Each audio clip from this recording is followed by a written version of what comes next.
Assalamualaikum warahmatullahi wabarakatuh. Perkenalkan, nama saya Belly Miralda Ramadhani, NIM C2417794. Di sini saya akan mempresentasikan tentang analisis logam berat timbal, PB, dan tembaga CU pada Kijing Taiwan Anadonta Wudiana.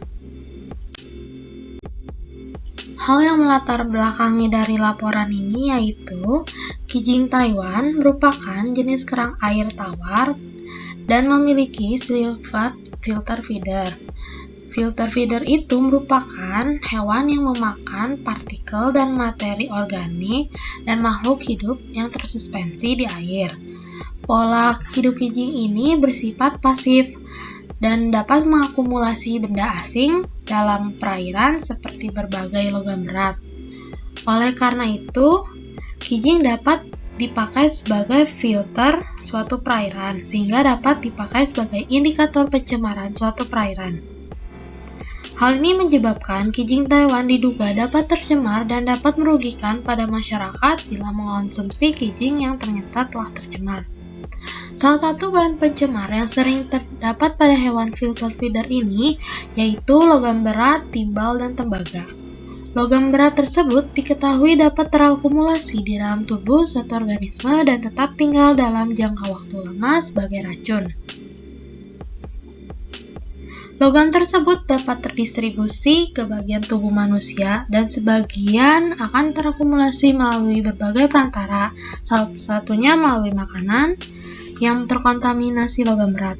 Jika keadaan ini tetap berlangsung secara terus-menerus dalam jangka waktu yang lama dapat mencapai jumlah yang membahayakan kesehatan manusia. Logam berat dapat menimbulkan efek negatif bagi kesehatan manusia jika dikonsumsi dalam jumlah yang besar dan memiliki tingkat toksisitas yang tinggi terhadap manusia karena dapat merusak perkembangan otak pada anak-anak, menyebabkan penyumbatan sel-sel darah merah, dan bisa menyebabkan anemia. Ukuran kerang maupun waktu pengambilan kerang dapat mempengaruhi kandungan logam berat, menurut jurnal Skiver et al. Nah, analisis pencemaran pada kijing Taiwan ini dapat dilihat dengan menghitung nilai meat yield, body conditioning index, serta soft tissue index pada kijing Taiwan. Adapun tujuan dari laporan ini yaitu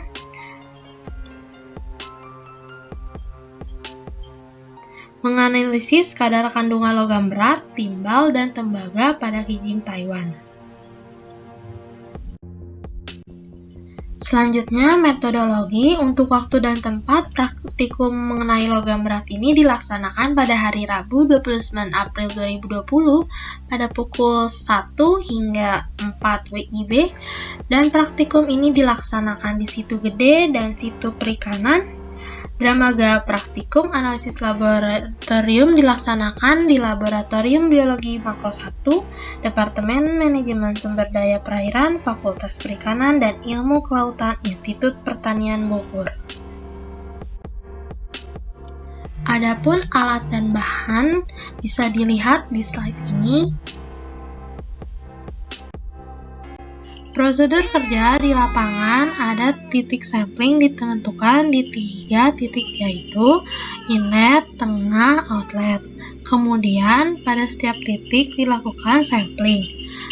Di antaranya adalah sampel sedimen diambil menggunakan Ekman Grab. Kemudian dilakukan pengukuran kualitas air seperti suhu, pH, DO. Lalu dilakukan pengambilan sampel ikan dengan menggunakan jala.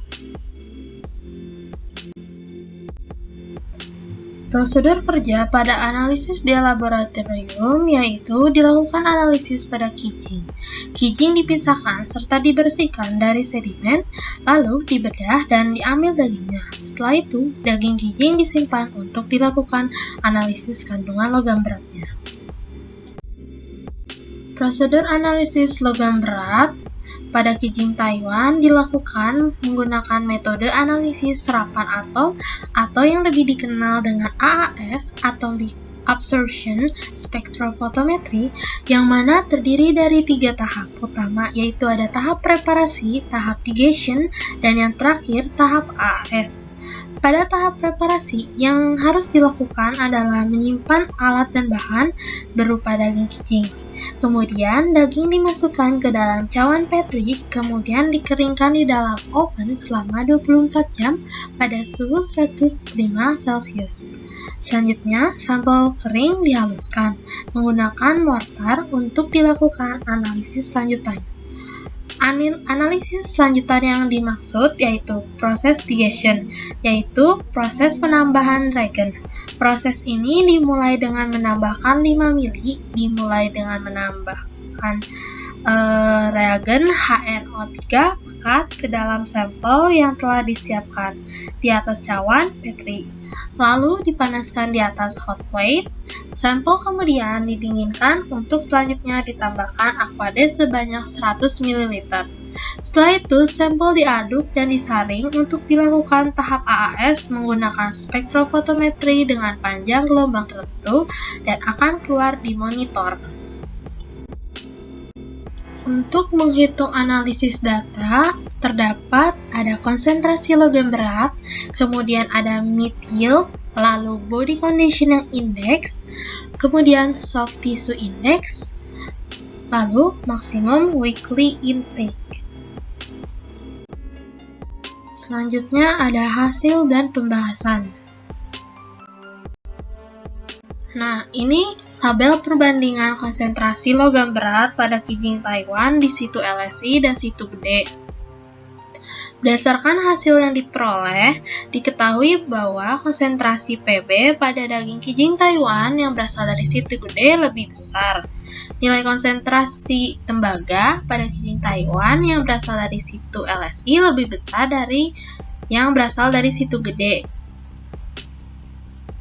Hasil analisis tersebut menunjukkan bahwa kandungan tembaga dalam tubuh kijing Taiwan di 2 situ yang dijadikan lokasi pengambilan sampel melebihi baku mutu perairan yang telah ditetapkan dalam keputusan Menteri Lingkungan Hidup nomor 51 tahun 2004, yaitu sebesar 0,008 mg per liter. Hasil nilai logam berat pada daging kijing Taiwan dapat ditentukan dengan melihat nilai MY, BCI, dan STI. Nah, berikut merupakan tabel MY, BCI, dan STI. Berdasarkan hasil yang diperoleh dari tabel, didapatkan nilai MY dari kijing Taiwan di situ gede lebih besar dibandingkan di situ LSI. Nilai BCI yang didapatkan di situ gede lebih besar sebesar 0,57, tetapi nilai BCI yang didapatkan memiliki perbedaan yang sedikit dengan situ LSI. Nilai STI pada situ gede sebesar 0,16, di mana lebih besar dari yang didapatkan pada kijing Taiwan dari situ LSI. Dapat disimpulkan bahwa nilai ketiga logam berat yang telah diperoleh pada situ gede lebih besar dari nilai situ LSI. Meat yield atau MY merupakan salah satu alat ukur tercepat yang dapat digunakan untuk mengetahui kondisi ekofisiologis spesies Bivalvia atau molluska lainnya yang dieksploitasi. MY di situ gede bisa dilihat. Hal tersebut dapat mengindikasikan bahwa tingkat kebugaran kijing di situ LSI lebih tinggi daripada di situ gede. Body Condition Index merupakan suatu indeks yang menggambarkan tingkat kesehatan atau kemontokan dari suatu jenis kerangkangan atau siput. Konsentrasi logam berat di suatu perairan akan berbanding lurus dengan bobot daging. Selanjutnya, STI merupakan indeks perbandingan antara berat mantul dengan berat soft tissue. Semakin tinggi nilai STI menunjukkan perairannya itu tercemar.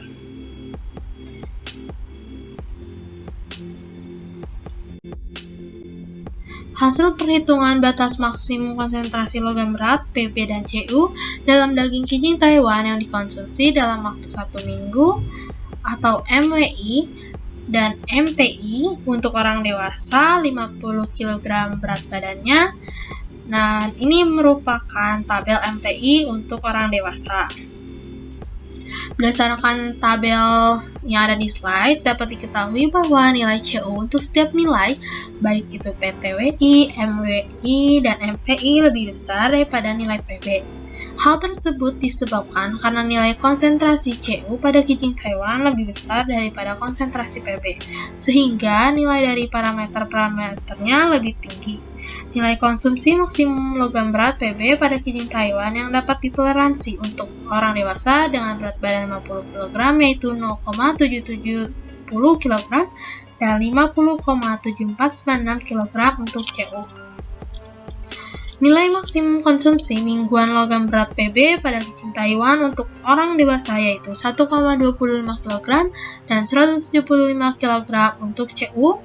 Nilai Professional Tolerable Weekly Intake atau PTWI yang didapatkan dalam perhitungan pada logam berat PB dan CO yaitu sebesar 0,025 kg dan 3,5 kg.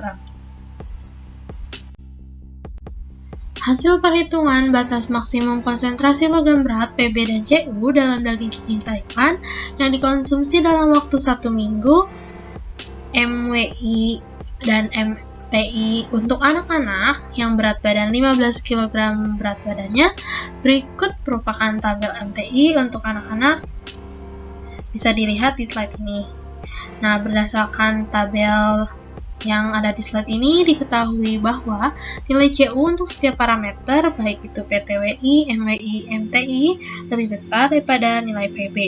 Hal tersebut disebabkan karena nilai konsentrasi CO pada kijing Taiwan lebih besar daripada konsentrasi PB, sehingga nilai dari parameter-parameternya lebih tinggi. Nilai konsumsi maksimum logam berat PB pada kijing Taiwan yang dapat ditoleransi untuk anak-anak dengan berat badan 15 kg yaitu 0,6033 kg dan CO yaitu 1810358 kg. Nilai maksimum konsumsi mingguan logam berat PB pada kijing Taiwan untuk anak-anak yaitu sebesar 0,375 kg dan 52,5 kg untuk CO. Nilai Professional Tolerable Weekly Intake atau PTWI yang didapatkan dalam perhitungan pada logam berat PB dan CO yaitu sebesar 0,025 kg dan 3,5 kg. Laporan ini yaitu kijing Taiwan di perairan Situ Gede menunjukkan kandungan logam berat timbal dan tembaga secara berturut-turut sebesar 1,6087 dan 3,4483. Sedangkan kandungan logam berat timbal pada kijing Taiwan Anadon Taudiana yang ada di perairan Situ LSI tidak terdeteksi dan logam berat tembaga sebesar 4,1907. Yaitu setelah melakukan penelitian ini agar melakukan penambahan jenis biota yang dijadikan bahan uji lebih bervariasi agar dapat mendeskripsikan seberapa besar kandungan logam berat pada biota uji. Kemudian dilakukan penelitian lebih lanjut mengetahui kandungan logam berat pada kijing dengan periode yang lain dan ukuran yang berbeda. Sekian dari saya, mohon maaf bila ada kekurangan dan kesalahan. Terima kasih. Wassalamualaikum warahmatullahi wabarakatuh.